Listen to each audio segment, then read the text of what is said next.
Welcome back, everyone. It's Charlie. This is going to be my Council of Kangs video for Avengers 5, Kang Dynasty, Secret Wars, Loki Season 2, and Ant-Man the Wasp Quantumania. There's so much stuff to talk about, so many teasers and Easter eggs for what's happening next.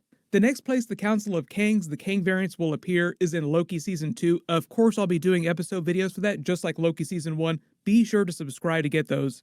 Marvel's Secret Invasion series with Nick Fury will come before that. That's also connected to the overarching Marvel Phase 5 plot, but it's less connected specifically to the Council of Kangs and what's happening on Loki Season 2 and Avengers Kang Dynasty. I'll do separate Secret Invasion videos when we get more footage for that.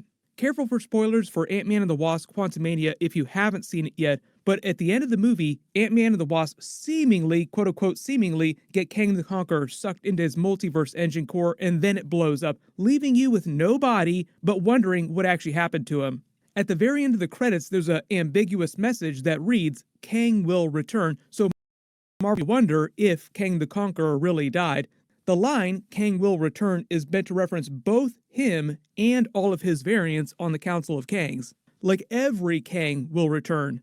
They're going to appear in a bunch of different Marvel movies and Disney Plus series heading up to Kang Dynasty, but for the most part, the culmination of that will be in Kang Dynasty, because He Who Remains calls them the Dynasty of Kangs. In the first post-credit scene, Immortus, Scarlet Centurion, and Rama Tut discuss the aftermath of Kang the Conqueror's disappearance, quote-unquote. They begin plotting to kill the Avengers, other superheroes from other universes who have been able to touch the multiverse because they think they threaten their dynasty of Kangs. They're just referring to characters who either know how to cross into other universes like Doctor Strange, or have started messing with the multiverse in a bigger way like Scarlet Witch. Also, Scarlet Witch, character that people thought might have died, but she's definitely not dead. She's definitely coming back. It's a Marvel movie, it's a comic book movie. If you don't see the body, it means they're probably not dead. But basically, they're telling you in this first post-credit scene that it's going to be the new Avengers team versus the Council of Kangs in Avengers Kang Dynasty. There are thousands of Kangs on the Council. It's meant to be every single variant. Like Immortus says, "I called all of us, every single Kang that's alive in the multiverse." The other really thing that first post-credit scene with the Council of Kangs was the Doctor Doom variant of Kang, and that's just a version of Kang that's pretending to be Doctor Doom in present day. Everybody waiting to see what Doctor Doom is going to look like the first time we see him in the MCU. It just sounds like one of the upcoming Marvel Disney Plus series or movies we'll see him, but it'll really be Kang just pretending to be him. The Council does exist in the comics. The whole first post-credit scene is designed to look exactly like the comic book panel. They even end on the face of that super messed up Kang, just like in the comic. It's meant to be kind of like the Council of Reeds, just a bunch of them from the multiverse who band together to pool their resources and power to control the multiverse. It's just that the Council of Kangs is a little bit more like the Council of Ricks. In fact, the Council of Ricks was originally based on the Council of Reeds. So if you see people making a bunch of Rick and Morty references to the Council of Kangs, it's actually fairly accurate. It's just that the Council of Kangs in the comics came a long time before Rick and Morty ever became a thing. What they show the Council in the post-credit scene is pretty accurate to the comics. There's always a handful of the most powerful versions of Kang who rule the Council. In the MCU, there was an Easter egg for this during Loki Season 1.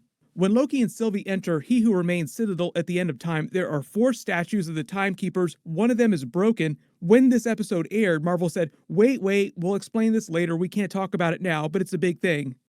Now, based on what Kang told Janet Van Dyne about his backstory with the Council of Kangs, the broken statue is meant to represent him, and it was broken after he was exiled. The 4 statues are meant to represent these 3 Kangs, and the exiled one, the Kang the Conqueror variant that we saw in Ant-Man and the Wasp. The funny thing about this too is if you think about it, this is the first timeline that we were talking about because He Who Remains dies and everything plays out again. The Council of Kangs comes back, Kang the Conqueror gets exiled to the quantum realm again. The funny thing about this is that you actually wonder about the actual timeline, how this works, because He Who Remains would have had to create that after he killed the rest of the Council of Kangs. Kang the Conqueror actually references this. It sounds more complicated than it actually is. So in the original timeline, you have a bunch of different universes, you have Kangs rise up in all of them. This Kang the Conqueror travels to the end of time and sees the end of all reality, like the collapse of all reality, basically the events of Avengers Kang Dynasty and Secret Wars. He develops a very Thanos-like plan for balancing the multiverse, like saving the multiverse by destroying a bunch of dangerous timelines. So he gets exiled from the Council because they think he's too dangerous, just like Thanos got exiled from Titan for wanting to kill half of the population randomly to save the planet. Normally, you'd think the Council of Kangs wouldn't care about erasing timelines because they mess with time so much. As Kang the Conqueror says, they're the ones, we broke time, all the variants of me broke time. But Jonathan Majors also just confirmed something really huge. He confirmed in the MCU Kang is meant to be another Nexus being like Scarlet Witch. The Marvel movie people have changed what this means in the movies. In the movies, it's meant to mean that you exist in every single reality. So in every reality, there's a Wanda, in every reality, there's a Kang.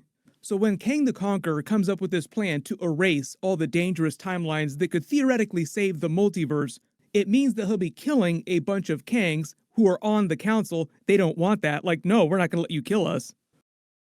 So and is able to sabotage his time ship and his technology and strand him in the quantum realm, outside of time and space. That's basically when the events of the movie pick up. And if you're still confused about where He Who Remains fits into all this, like when did he win the Kang Multiverse War, that was the first version of events. Essentially, when Kang the Conqueror came up with his plan to get rid of the dangerous timelines, that's when he started the Kang Multiverse War. Like, that erupted.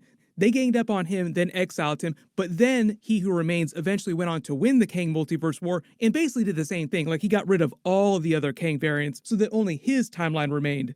Once I isolated our timeline, all I have to do is manage the flow of time and prevent any further branches. Hence, the TVA. He lived for millions of years, and that's why he wanted Sylvie and Loki to either take over for him, Willy Wonka style, or kill him. That's why we call He Who Remains the Willy Wonka version of Kang. Because the plot of Loki Season 1 basically winds up being the plot of the Willy Wonka movie. Who can I trust to run the factory when I leave and take care of the Oompa Loompas for me? When he dies, the multiverse is freed, all the other Kangs rise up again, the Council of Kang forms again, and there you go. Here's where we get to Avengers Kang Dynasty and Secret Wars. What Immortus, Scarlet Centurion, and Ramatut mean when they say they're certain that he's dead. They're talking about the exiled one, Kang the Conqueror, is that the Council no longer thinks that he's a threat, so they just completely forget about him and focus on the Avengers and the other characters from the multiverse that are starting to mess with the multiverse. There's been a long-time rumor that Avengers 5 Kang Dynasty, since we know we're getting Secret Wars, the Avengers are going to take a huge L during that, and they'll separate the movies with a big cliffhanger, kind of like the snap in Infinity War, and then they'll pick up in Secret Wars on Battleworld. So there'll be some God Emperor, Doom, or Beyonder type of character to surface at the end of Kang Dynasty and collapse the rest of the multiverse and create Battleworld. With characters from all the different surviving pieces of universes like Fox Marvel characters, Wolverine, X-Men, Fox Fantastic Four, Tobey Maguire, Andrew Garfield, Spider-Man, so on and so forth. All fighting to stop whoever that main villain winds up being in Secret Wars, rumored to be another Kang variant. This Kang said that he's obsessed with destroying the Council of Kangs, like he wanted to do that before he started going around erasing other timelines. Early theory is that something happens to him while he's inside this multiverse drive, like when he gets sucked into there, something happens to him, he gains way more power, and then resurfaces at the end of Kang Dynasty to kill the Council of Kangs. Like, the Avengers aren't powerful enough to stop them, but this other Kang who returns is. And he winds up being some sort of amalgam version of God Emperor Doom in the 1980s Secret Wars version of the Beyonder. He then collapses the rest of the multiverse, creates Battleworld, and they spend that movie with Multiverse Avengers trying to stop him and recreate the multiverse. There were a lot of people after the movie that were like, no way Ant-Man would ever be able to kill Kang the Conqueror. What if they're correct and he did not kill Kang the Conqueror? He's still alive. Right now, the rumor is that in Avengers 5 Kang Dynasty, Tom Holland signed some mega deal to come back and do more Spider-Man movies, and as part of that, he's going to be one of, if not the main character in Avengers 5 Kang Dynasty. I'm not sure I understand it all myself, but here's what I know. There's this intergalactic entity named the Beyonder, and he wants to see who would win in a battle of good against evil. We'll also meet a version of the new Avengers team in Captain America 4, or at least learn who's going to be on the team. In Avengers 5 will mostly be about that group of characters from the MCU versus the Council of Kangs, the Dynasty of Kangs. And Secret Wars is supposed to be more of a swan song for Hugh Jackman's Wolverine, the Fox X-Men, the legacy characters like Patrick Stewart, Magneto, Fox Fantastic Four, Tobey Maguire, Andrew Garfield, Spider-Man, all those older versions of the characters from the older movies. Their team of multiverse Avengers defeats whoever this new Kang variant winds up being, and then they rebuild the multiverse.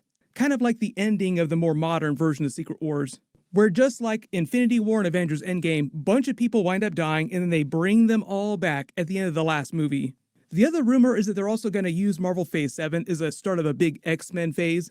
And when they fix everything at the end of Secret Wars, they're going to fix things with just a few minor changes like, oh, by the way, a bunch of X-Men mutants popping up now because of the way we fix things. I'm expecting them to roll real hard on X-Men in Marvel Phase 7 and beyond. I also think there might be some real-world contractual issues that's causing that to happen too, like the reason why they're waiting so long to do hardcore X-Men stuff. But Kang Dynasty isn't coming till spring 2025. Loki Season 2, in a little while, is the next place we're going to see the Council of Kangs, other Kang variants. That's what that second post-credit scene is all about, teasing Loki Season 2 with Loki and Mobius going after the Victor Timely variant of Kang back in the 1800s. During Season 2, they'll be continuing to do stuff like that. They'll go on regular missions trying to stop Nexus events with big Marvel Easter egg characters, but also trying to figure out what's going on with the Council of Kangs.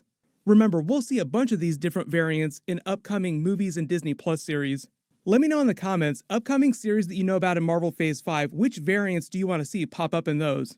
Even though I'm not expecting to see Doctor Doom in the new Fantastic Four movie, it would be crazy if they tease Doctor Doom, but it winds up being the Kang variant of Doctor Doom.